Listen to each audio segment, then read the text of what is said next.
Hi YouTube! So, after I made my first rebuttal video to Dr. Jerry's Creation versus Evolution series, a lot of my viewers went over and posted some comments on Jerry's channel. Some of them polite, some of them not so much. As a result, Jerry posted a response of his own and then shut down all the comments on his videos. But I'll let Jerry explain his position. Hi, I'm Jerry Kafitz. Now, I'm making this video today to respond to the many comments that I've received on the Creation series that I've done, the 3 videos, and posted on YouTube. I'm absolutely amazed at the number of responses. You may notice that I've disabled those responses, and there are 2 reasons for that. Number 1, I absolutely do not have the time to deal with a volume of responses. Okay, Jerry, as I've tried to explain to you numerous times now, you are not in any way obligated to answer any of these comments. I mean, if you want, you can just ignore them. That's your choice. I mean, it is tantamount to basically sticking your fingers in your ears and singing the Jerry song. You know the one. La la la la. But at least that way, people will still have the opportunity to leave some feedback and critique your videos. And as I pointed out in my rebuttals, there are plenty of things wrong with your videos, and people are going to see the same mistakes that I did. Now, they're going to want some explanations or some clarifications, and that's where having the comments open is going to be really useful for you. People can come to your aid, like your subscribers. Now, I realize that you only have 4 subscribers at the moment, with me being one of them. But nevertheless, if your comments are open, then other people can discuss what you're saying and support your ideas. But if you completely shut down comments, how can people support what you're saying? And number 2, 95 or more % of these consist of ad hominem attacks, just demeaning personal remarks directed toward me. Okay, I agree with you here. No one should have to put up with that kind of abuse, and I just want to go on record as saying that I don't encourage or condone personal attacks like this. But come on, Jerry, you're an adult, you're thick-skinned, you can handle this kind of thing, and you know that when people resort to name-calling, it just means they have nothing constructive to say. But if someone is being a real jerk, you can just block them. You don't have to shut down all comments completely. I'd like to talk to you today about a subject that characterizes the majority of the few legitimate responses that I've had to these videos, and that is the subject of intermediary species. Now, my contention is this. If evolution were true, for evolution to be true, there would need to be as many intermediary species in the fossil record as there are other species. And that's just simply not what we find. Jerry, you were just plain wrong. There are hundreds of transitional fossils, and I've pointed this out in my previous videos. And because natural selection and mutation is an ongoing process, it can be argued that all fossils are examples of transitional fossils. La la la la. Look, it doesn't matter how loudly you sing the Jerry song, ignoring them simply won't make them go away. The fact is, the fossil record strongly supports evolution. Secondly, what we see in the fossil record is the sudden emergence of fully formed creatures. That's what we see. That's not compatible with evolution. Okay, I just want to point out that fossilization is an extremely rare event, and not every single organism that ever lived was going to get fossilized. And just as importantly, we haven't dug up every single fossil yet. Sure, some information is going to be lost, and we're never going to get the complete picture. We're never going to see a smooth transition from every single species. But denying what evidence we do have does not make it go away. Secondly, there is a body of evidence, there is a body of data, a body of work for creation that you can't just ignore. You can't approach this, you can't respond to me and pretend that that's not there. No one is denying the existence of creationist writing. All we're doing is questioning its validity. Just because something's written in a book doesn't make it real. Take homeopathy, for instance. There are plenty of books, plenty of magazines, lots of workshops you can take. There are even some doctors who support homeopathy. But the truth of the matter is, under scientific investigation, homeopathy just doesn't hold water. Well, actually, that's all it holds. But my point is, creationism just doesn't stand up under scientific scrutiny. I was able to deconstruct all of your arguments against evolution using basic science and logical reasoning. And if you disagree with any of the points I made, then please feel free to point out where you think I'm wrong. Let me read you a statement from Science Digest. Scientists who utterly reject evolution may be one of our fastest growing controversial minorities. Many of the scientists supporting this position hold impressive credentials in science. This is from Science Digest, all right? This is not some Baptist preacher on a Sunday morning. Science Digest. Science Digest, which has been out of print since 1987, often dealt with pseudoscientific topics such as spontaneous human combustion, UFOs, and of course, Soviet cities on the moon. That's your reference. When the chips are down and when things are looking pretty rough, when some young upstart atheist comes along and starts asking too many questions, you turn to Science Digest. Okay, Jerry, I have to say thank you. You have illustrated my point perfectly.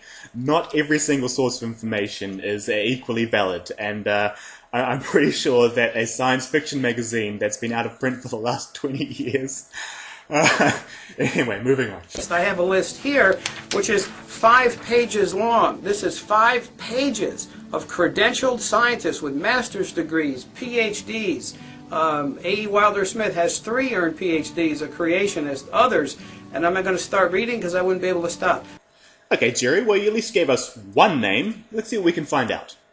A.E. Wilder Smith did indeed have 3 PhDs, and in 1965 he published a book which promoted the claim that fossilized dinosaur and human footprints existed together at the Paluxy River. These footprints were later shown to be not of human origin, and in some specimens were shown to be doctored and carved. This was later confirmed when the family who had made the original claim admitted it was a hoax.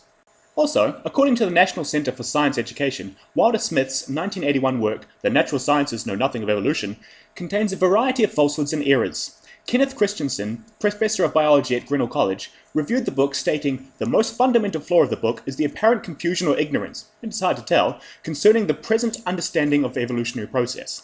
He further noted that Wilder Smith's work disregarded basic literature in the field discussed. The truth is, Jerry, that within the scientific community and academia, the level of support for evolution is essentially universal, while support for biblically literal accounts and other creationist alternatives is very small among scientists, and virtually non-existent among those in relevant fields.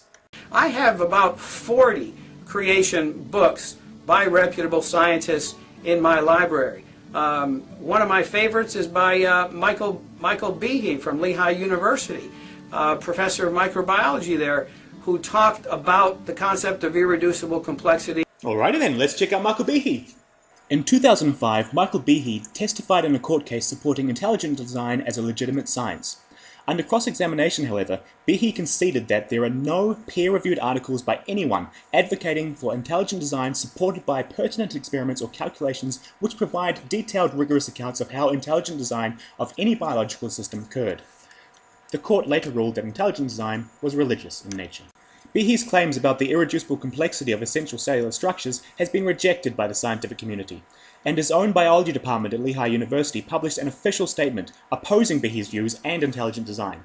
In fact, on his own website he is required to post this disclaimer: "My ideas about irreducible complexity and intelligent design are entirely my own.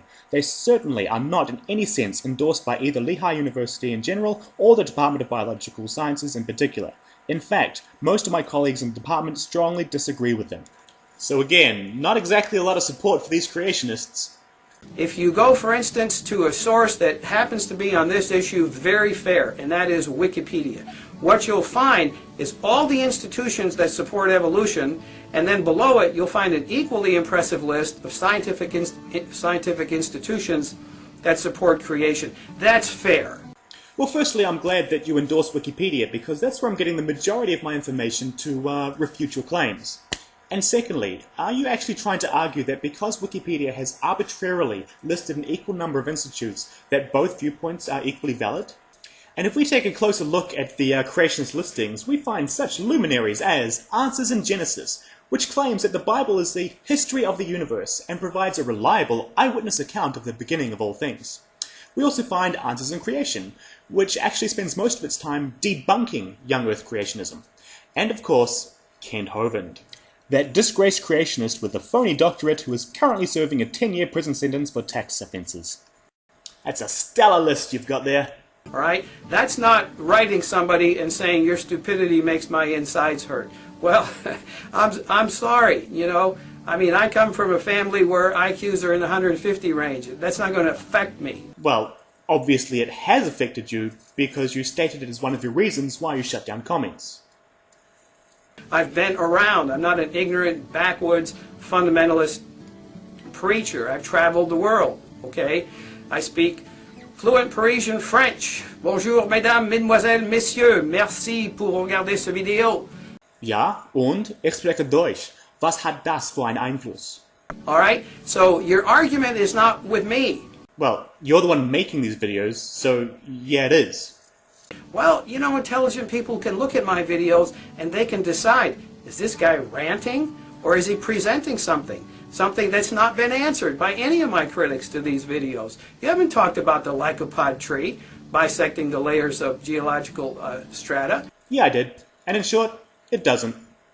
You haven't talked about the human artifacts that have been brought up from Precambrian layer. Yeah, I did. And they're not man-made.